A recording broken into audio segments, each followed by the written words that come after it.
Hello, welcome back to From the Source podcast, episode 30. Today's going to be a super quick one, super relevant one for most people should be for all people that exercise, run, lift, train in general. But yeah, it's just going to be a little quick one, a 5-step warm-up routine. And this is something that I am guilty of not doing all the time, most of the time, warm up or cool down, because it's just quicker and easier just to get out there, and I worry about the warming up and stretching another time. So I'm going to break down a little bit of a warm up routine, keep it simple, like I said, keep it fast, and something that may or may not work for you. It's hopefully some inspiration for anyone and probably myself to get out there and warm up.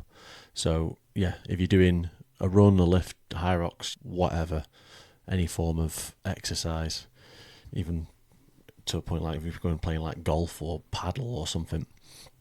But yeah, first step, which is pretty obvious, is warming up kind of the engine, the body parts that you're going to be potentially using. So if you're running, obviously warming up your legs, like glutes downwards.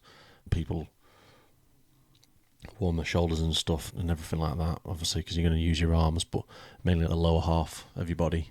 So you can just start with like 5-10 minutes, just some light cardio. So if you're running, I'd just like jump on a C2 bike if you can, or if you're just out running, just do 10 minutes at a really slow, like zone 2 pace, stretch, and then get back into it. So you can jog if you're just starting off, brisk walk it, cycle, incline treadmill, stepper. There's loads of things depending on where you are.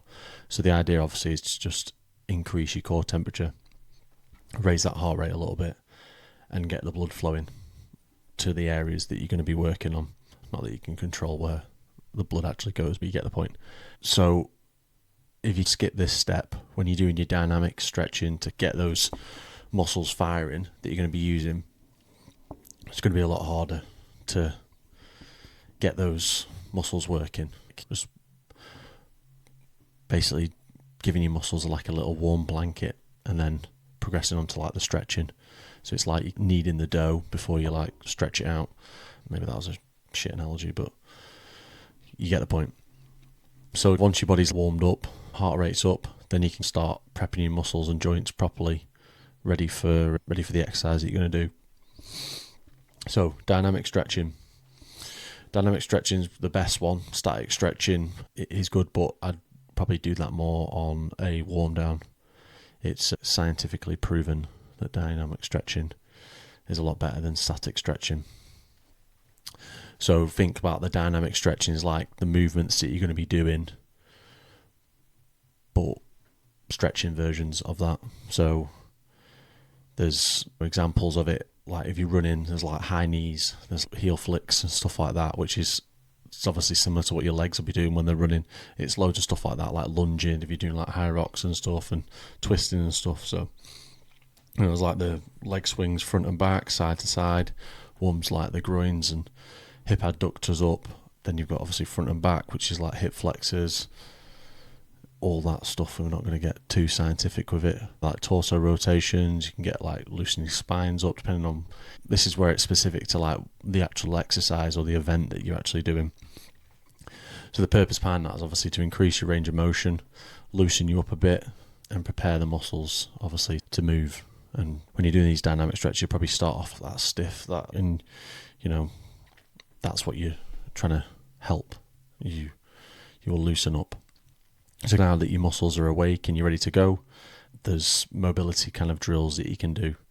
So this is where you may see like footballers doing like open and closing the gate. So that's like for the hips. You can do like ankle rotations. You can do like wrist rotations depending on what you're doing. There's like on you like going up on your toes and your ankles and stuff. I'm trying to think off the top of my head. I don't even know what the names are. It's probably better doing them. But there's shoulder taps. There's like press up and slides and stuff. There's loads of different things you can do, but it's about opening the joints up. That's what you got to be thinking about. So you've warmed your muscles up, dynamic stretching, then you've got to be like getting the joints ready. So like loosening the joints up, and all this obviously is reducing your potential injury risk. So You know, if you're squatting, for example, you do ankle mobility, hip mobility, like knee mobility, so you can get that proper squat or you squat better, so all your body's in the right position. That's loosely what the mobility drills are doing. And then once you've done that, it probably feels like an absolute age. This is why I'm reluctant to do this, but you have to. Then you start getting into your light sets that I've spoken about before. So if you're out running and you're going to do intervals, you've maybe done like a K on, K off, average pace, and then you're building up to it, and then you start doing your 400s. If you're benching, you might do 2 or 3 like light sets, stretching them out, keeping loose, and then go into your actual active sets, as they call it. Progressively, if you're doing like strength training on squats, you could maybe do 10 air squats, then you could do like some light goblet squats.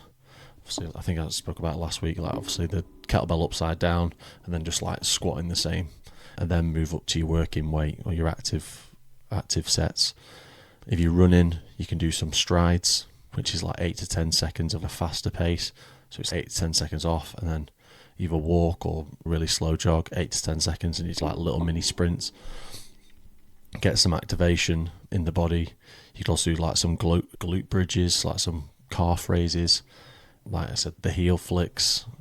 It depends on what you're doing, but those are just a few examples.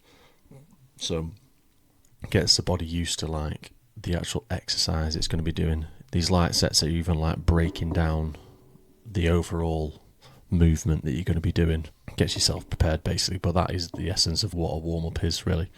So now your body's ready, all set, ready to go.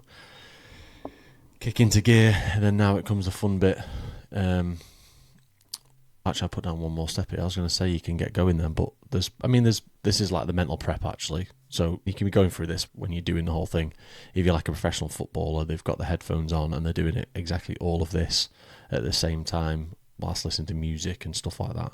So if you're racing and stuff, you can obviously be talking to yourself, motivating yourself, telling yourself that today's the day and focus on your form or whatever you're doing. Like you can win this match, all that mental stuff that's also needed if you're going to compete. And then there's just the classic like breathing exercises, and there is loads of different ones out there. Hold your breath for 3 seconds, big exhale out. There's 4 seconds inhale, hold it, then do that 6 times. So there's loads of different things, just really trying to zone yourself in. The mental side is you don't need to be doing this every single time. You're just going out for an interval session. You look like a psychopath, but this is more for when you're competing properly. You've got to reduce that like anxiety and everyone gets twitchy bum and stuff like that. It's just all part of it, but gets your mind ready, and then hopefully, because you've done a nice lovely 4-day warm-up, you'll be ready to go and kick some arse. And I said it would be quick, but in simple terms, that is all you really need. And if you, probably why they say do warm-ups every time, if you're doing this every single time, your body's going to be more and more prepared for what you're doing, and it's going to take less work to get those muscles warm and get them loose and prepare yourself ready for what you're doing. So maybe that was a little bit of a kick up my arse to myself to say do more warm-ups and do cool downs and stuff like that. It depends what side of the fence you're on. Are you a warm-upper, or are you a cool down person? I'll leave that up to you. Please let me know which one you are. So a good warm-up's not about wasting your time completely. It's just more about getting your body ready to train or compete. So hopefully the next time you go to train, I'm going to go out running this afternoon, but hopefully the next time you go out and train, you're just going to spare like 8 to 15 minutes, maybe 5 to 15 minutes, just getting yourself prepared, ready for the training session or competition that you're doing. But it's simple, quick and effective. A bit like this, the speed of this episode, quick 10-minute episode, but what else are you going to talk about for warm-ups? But yeah, thank you for watching, thank you for listening.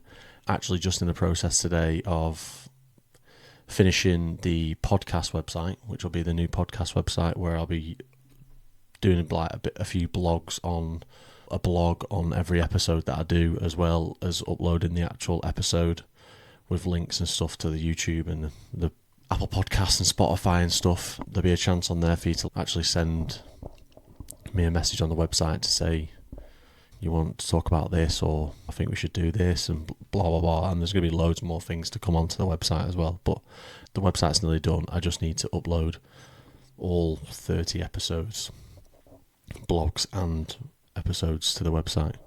But that'll be coming soon, probably in the new year. So thank you for watching. Thank you for listening. Please keep liking, sharing on all the socials. Really appreciate it. And I will see you on the next one.